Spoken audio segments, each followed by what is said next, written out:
try to get about 90 grams here. With a variety of great I think I got about 4 scoops. B6, 9, 12. It's about 92, I think. Anytime.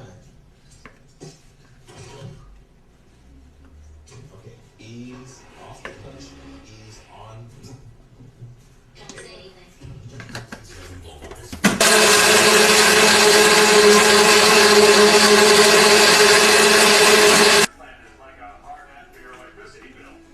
The New York Fire Museum, where the three are part of a photo exhibit called Faces of Ground Zero.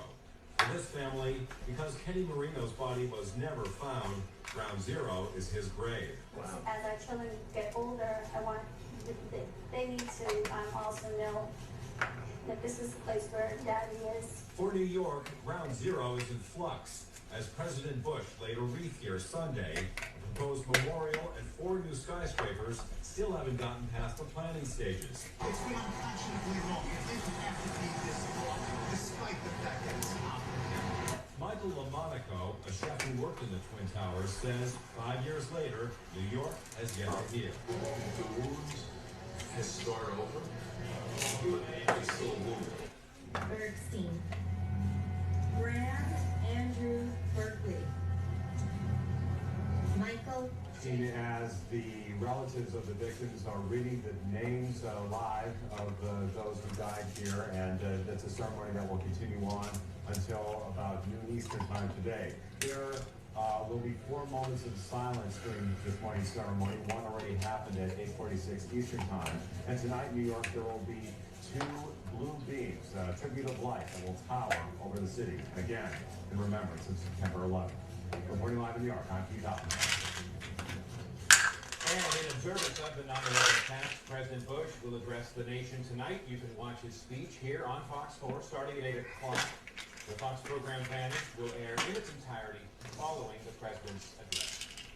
Well, since the 9/11 attacks, billions have been spent to improve airline security, but the question remains, are we safer? Fox 4's Casey Stiegel is live at DFW Airport to look at that question.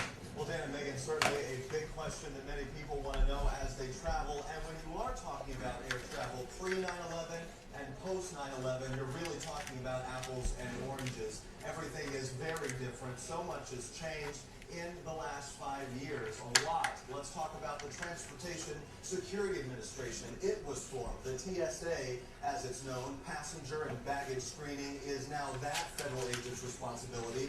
Bomb and explosive detection equipment was put in at most major airports. Most recently, because of the UK terror plot, hair gels, some cosmetics, even liquids have been banned from your carry-on. Some say the extra procedures are worth it, but others aren't so sure. It's become more complicated.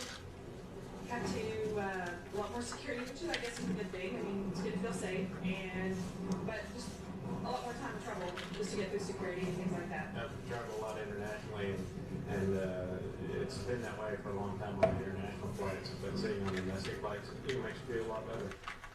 Now, I can tell you that some people we've talked to say they had no choice other than to fly this morning. They had business meetings to get to, or they would have gone a different day. Others say that, of course, they will never forget, but you must carry on and conduct business as usual and not let the terrorists win.